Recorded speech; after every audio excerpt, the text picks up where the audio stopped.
Sandra Bullock stepped into the luxury jewelry store, quiet and unassuming. Dark jeans, a black turtleneck, elegant in its simplicity. Across the room, Margaret Winchester, draped in white fur and glittering diamonds, narrowed her eyes. "Are they letting just anyone in now?" she whispered, her gaze fixed on Sandra's understated look. Sandra didn't react, but silence has a way of making arrogance echo louder. Then the door chimed. A man in a black jacket stepped in, his presence effortlessly commanding. Keanu Reeves scanned the room, his eyes landing on Sandra. A small smile formed. Margaret had no idea that the lesson she was about to learn would come from one of Hollywood's most beloved stars. What happened next turned into a scandal no one saw coming. Before we continue this story, let us know where you're watching from. If you enjoy stories like this, subscribe to the channel, because tomorrow we have another special story for you. Sandra Bullock enters the luxury jewelry store in Beverly Hills without drawing attention. Her steps are steady, her posture relaxed.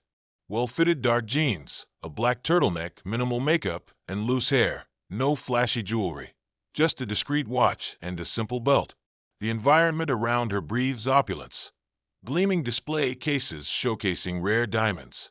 Impeccably dressed attendants guide high-profile clients through exclusive collections. Polite whispers blend with the occasional clink of jewelry being handled.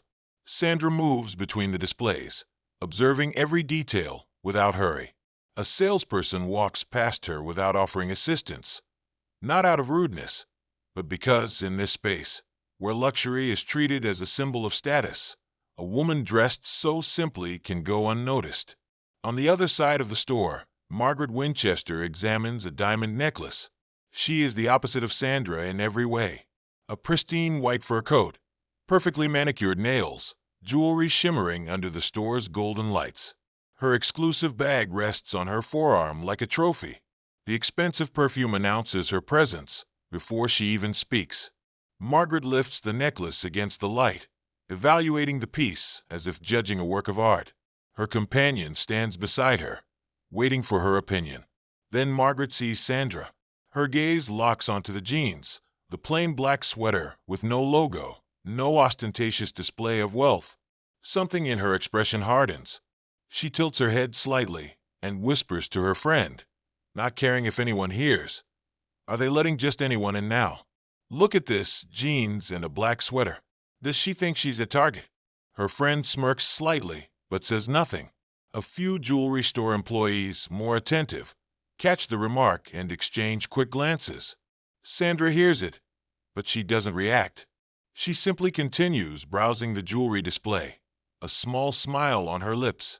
Her calmness, her complete lack of need to justify herself or respond, makes Margaret's jab feel even more hollow.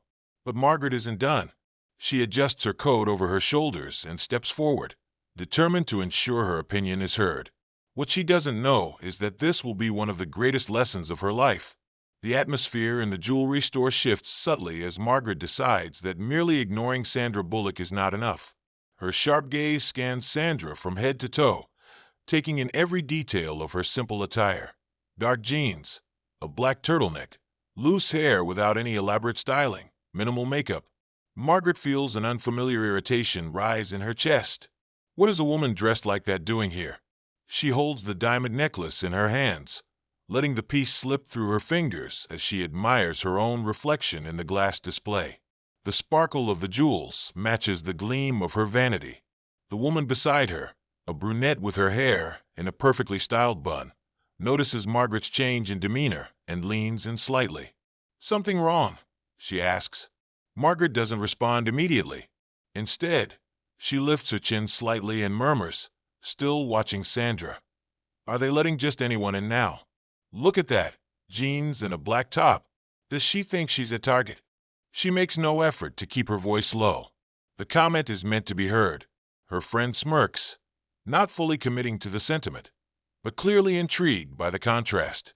Her gaze also lingers on Sandra, as if trying to understand why a woman who doesn't flaunt wealth walks into this store with such ease. A store associate, previously focused on arranging an exclusive collection of watches, glances up discreetly. He exchanges a quick look with another employee behind the counter, both subtly assessing the situation. No one intervenes, and Sandra, of course, hears it, but she doesn't react. Without so much as a flicker of acknowledgement, she keeps her gaze on the jewelry display in front of her, tracing the fine details of sapphire and diamond rings resting on velvet cushions. Her expression remains unreadable, calm, composed. This indifference bothers Margaret more than any reaction would have. A slight sneer tugs at the corner of Margaret's lips. Had Sandra snapped back, at least there would be something to work with. But ignoring her, as if her words carried no weight, that, to Margaret, is an insult in itself. She adjusts the pristine white fur coat draped over her shoulders and takes a step forward, determined to reaffirm her superiority. This time, she doesn't whisper. She speaks loudly enough for everyone in the store to hear. "Oh, sweetheart, are you lost? The costume jewelry section is in the mall next door." This time, the effect is immediate. The air around them seems to freeze for a moment. A few employees exchange uncertain glances. A customer, who had been examining a gold bracelet, pauses and subtly tilts his head. The sales associate who had ignored Sandra now watches the unfolding scene intently, holding a tray of diamond earrings, as if waiting to see how this will play out. Sandra doesn't move immediately. She blinks slowly, absorbing Margaret's words without any urgency to respond. Her expression remains unshaken, as serene as if the remark had been nothing more than an idle observation. Then, in a deliberately unhurried motion, she slides her fingers across an emerald ring inside the display and, without looking at Margaret, offers the faintest smile. She turns away, not to reply, but simply to observe another showcase, making it clear that Margaret is not worth her attention. The gesture is subtle but powerful. The tension in the room tightens. Margaret blinks quickly, caught off guard. Was that dismissal? Sandra Bullock, the woman who was clearly dressed more modestly than anyone in the store, just disregarded her completely? A warm flush of irritation creeps up Margaret's chest. She had expected a reaction, perhaps sarcasm, maybe embarrassment, or even a defensive response. But being ignored, as if her words meant nothing, that, more than anything, infuriates her. She needs to regain control of this space. But before she can open her mouth to say anything else, another voice cuts through the silence. Deep, steady, casual, yet carrying a weight that commands attention. "Funny, I was just thinking that class has nothing to do with expensive jewelry." The weight of those words lingers in the air.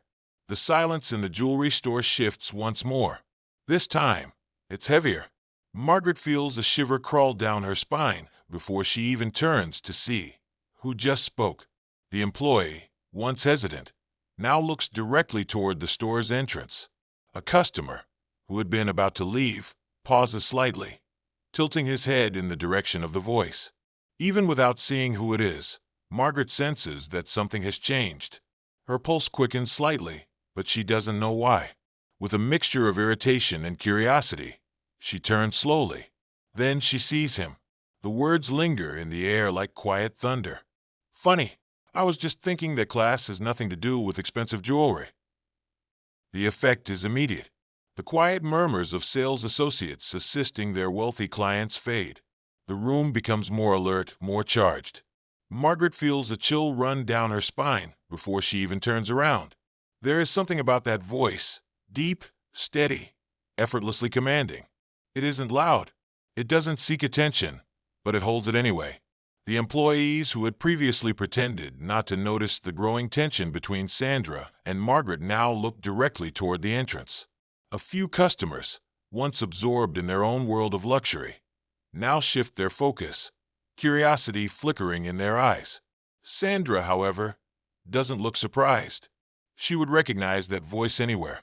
Margaret turns slowly, and then she sees him. A tall man dressed in a black jacket and leather boots has just entered the jewelry store. His posture is relaxed, as if he's simply passing through without a care.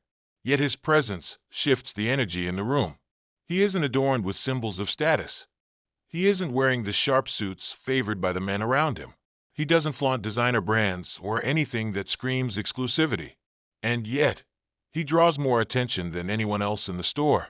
Margaret feels her pulse quicken. Not in recognition, not yet, but because of something she can't quite name. The employees stand up a little straighter. A few customers, once lost in their own world of luxury, are now openly watching him. A hushed murmur ripples through the room. That's when Margaret realizes this man is not just anyone. Margaret narrows her eyes. There's something familiar about him. His sharp features, the dark hair, the effortless presence, the way the people around her are reacting. Her stomach drops as the pieces begin to click into place. Keanu Reeves. The Keanu Reeves. His name explodes in her mind like a bolt of lightning. She feels her face heat up, her shoulders tense as her pride wrestles with the truth in front of her. Because if that's Keanu Reeves, then Sandra Bullock is not just any woman wearing jeans and a black turtleneck. Margaret's stomach knots. A cold hot wave washes over her. She had just insulted one of Hollywood's most beloved actresses. And now, standing beside her was one of the most respected men in the industry, a living legend. The weight of that realization settles heavily on her. Keanu adjusts the collar of his jacket unhurried. His gaze flickers to Sandra briefly, a quiet understanding passing between them. Then, he turns his attention to Margaret. The moment lasts only a second, but it's enough. He doesn't speak immediately. He doesn't need to. The weight of his gaze, calm, but filled with meaning, hits Margaret like an invisible blow. There is no open judgment, no look of superiority. But there is something worse. The undeniable truth. Margaret realizes in that instant that Keanu already knows exactly who she is. He doesn't need to ask. He doesn't need an explanation. He saw what happened. He heard. And his expression says everything. He is not impressed. Margaret's throat goes dry. For the first time, she feels the urge to step back. The employees, now fully aware of who just walked in, subtly shift their demeanor. A sales associate, who had previously hesitated to assist Sandra, now straightens his tie and suddenly looks much more attentive. Customers glance at one another, some whispering under their breath. "Oh my God, is that Keanu Reeves?" Another nods in silent shock, and he's with Sandra Bullock. The jewelry store, once filled with people focused only on their extravagant purchases, now has a singular point of focus: the unfolding scene in front of them. Margaret takes a slow breath, trying to regain her composure. But the truth is, inside, she feels like she's just taken a direct hit to the stomach. Her mind races. She needs to say something, a comment, a witty remark, something to turn this around. But for the first time in a long time, she has nothing, because there is nothing she can say. The silence around her is deafening. She blinks rapidly, looking at Sandra. The actress's expression remains the same, calm, unbothered, as if she had known all along that no words were necessary. And for Margaret, that is the worst part. Keanu finally offers a small smile, but not at Margaret. He turns to Sandra. "Sandy, that necklace would look perfect on you." The silence in the store deepens. The employees hold their breath. The customers exchange wide-eyed glances. Margaret feels her stomach drop even further. The weight of the moment lingers. The jewelry store, once filled with polite conversations and refined transactions, now feels heavy with unspoken tension. The employees exchange discreet glances. The customers, though trying to appear indifferent, cannot ignore the scene unfolding before them. Margaret feels it too, something she is not used to feeling. For years, she has commanded rooms like this. She has always been the one to dictate who deserves attention and who does not. She has never been the one who needed to prove herself. But here stands Sandra Bullock, who never even acknowledged her provocations, and Keanu Reeves, who just turned the entire situation into a silent reckoning. Margaret feels heat rise to her face, but she refuses to back down. She would not leave this room defeated. Adjusting her pristine white fur coat over her shoulders, Margaret lifts her chin. If Keanu thinks he can shift the dynamic against her with a single remark, he is sorely mistaken. She turns to Sandra, her voice deliberately polite, but laced with underlying venom. "Women like us need to maintain a certain standard." She trails her fingers over her diamond necklace, letting the store's light catch the brilliance of the stones. The meaning is clear. Margaret is trying to remind Sandra of her place. But Sandra doesn't flinch. No change in expression. No sign of discomfort. Nothing. Just an unreadable gaze, as if she were watching a predictable scene from a movie she had seen too many times before. Then Keanu finally steps closer. If his presence had been a looming shadow in the background before, he is now the undeniable center of attention. He doesn't rush. He doesn't need to. Every step he takes carries an unspoken weight that Margaret cannot ignore. And then he does something she never expected. Keanu looks directly at Sandra and says without hesitation, "Bullock, that necklace would look perfect on you." The impact of his words is immediate. If the silence had been heavy before, it is now suffocating. Margaret feels her stomach sink. What did he just call her? Bullock. Not Sandra. Bullock. The name that needs no introduction. That one simple detail makes Margaret realize her mistake in the worst possible way. She hadn't just tried to belittle an ordinary woman. She had attempted to humiliate Sandra Bullock. And now, Keanu Reeves was standing by her side. The employees realized this too. The sales associate who had hesitated to assist Sandra now straightens immediately, adopting a far more professional demeanor. Customers whisper among themselves, "Oh my God, she really tried to put down Sandra Bullock. Unbelievable." Margaret feels the humiliation tightening around her like a noose. She has always been the most influential person in the room, but now, in the very space where she once reigned, she is completely outmatched, and that makes her blood boil. Margaret is not one to give up easily. She has always had a way of twisting situations in her favor. This won't be any different. Forcing a smile, she turns to Keanu and responds, her voice light, as if she's choosing to play along. "You're right, Keanu. True luxury isn't just about what we wear. But let's be honest, a little refinement never hurt anyone." She speaks with a casual tone, as if agreeing without actually admitting defeat. But Keanu doesn't take the bait. He simply looks at her with that same calm, steady gaze that seems to see right through everything. Then he says something that completely breaks Margaret's composure. "You know, I've always found it funny how some people try to seem superior. But in the end, what really matters is how we treat others." This time, there is no pretending. It didn't just hit her. The words landed like a direct blow. Margaret feels the sting of embarrassment deep inside her. The employees watch her carefully, waiting for her reaction. The customers exchange knowing glances, barely hiding their amusement. And Sandra smiles. Not a smug smile, not a victorious smirk, just a simple, effortless smile. And that is worse. The weight of Keanu's words is unbearable. She can feel the way people are looking at her, the silent judgment. And for the first time in as long as she can remember, she doesn't know what to say.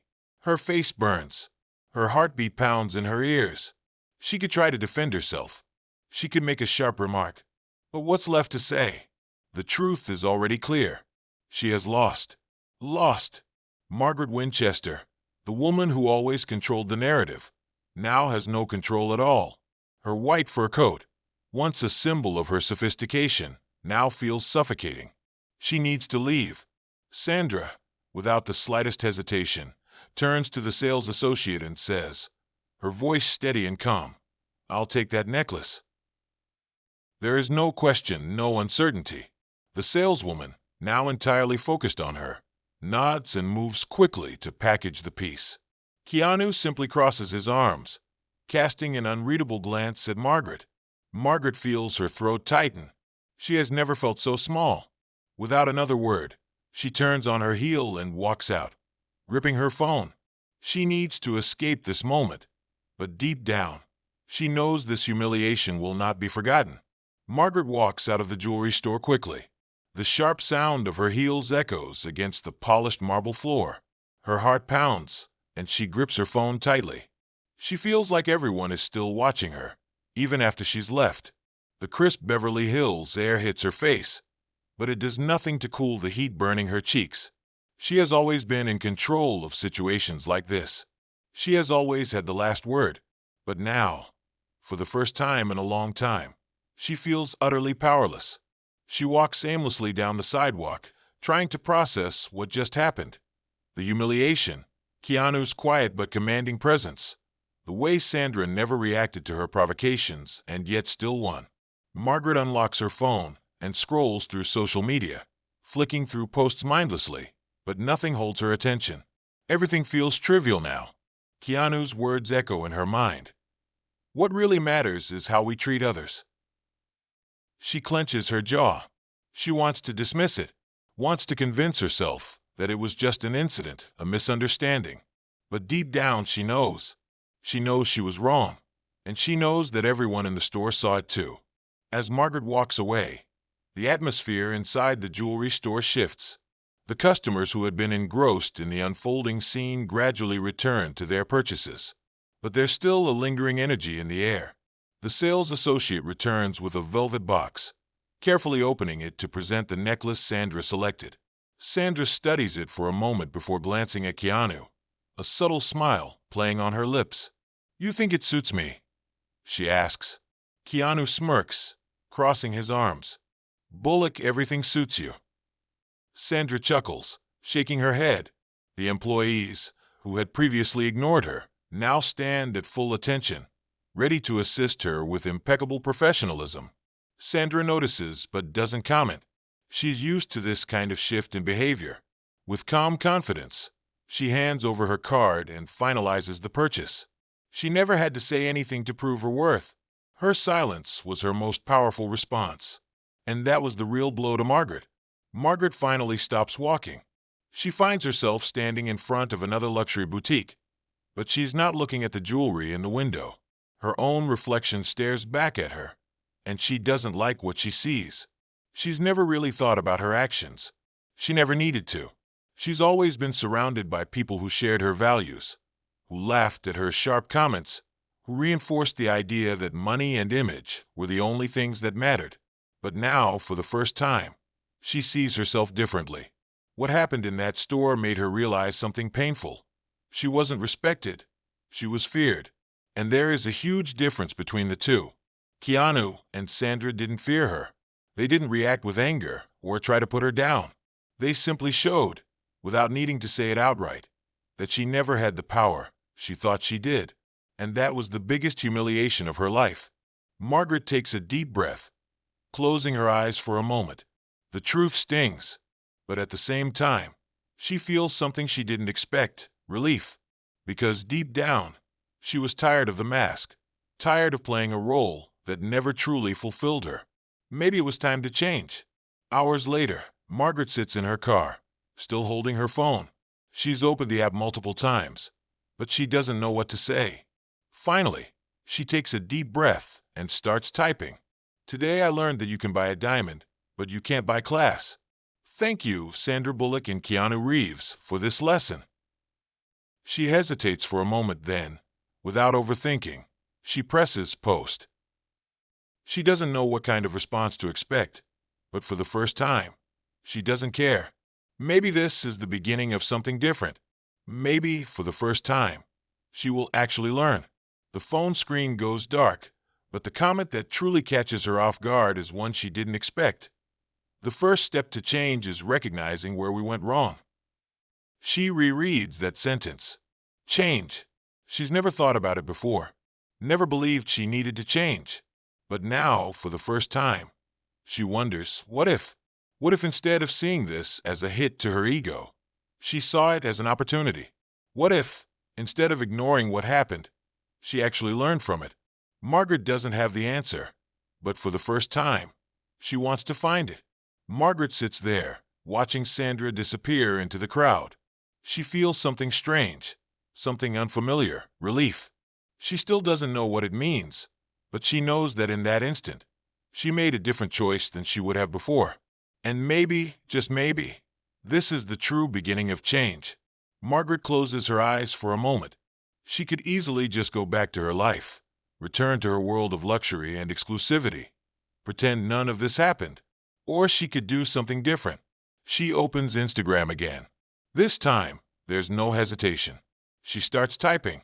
"I've learned that class has nothing to do with money. It has everything to do with character. I'm still figuring out who I am beyond what I own, but I know I want to be better. Not for status, but for myself." She reads the words, hesitating for only a second. Then she takes a deep breath and presses post. The notifications start rolling in. Within seconds, likes, shares, comments. But Margaret doesn't need to read them to know that this post means more than anything she's ever shared before. Because this time, it wasn't about impressing anyone. It was a truth that, finally, she was ready to admit. She doesn't know if this change will be permanent, but she knows that for the first time, she isn't afraid of it. And maybe that's enough to begin. If you enjoyed this story, we have many more that will warm your heart. Click the screen to explore more stories of hope, compassion, and resilience.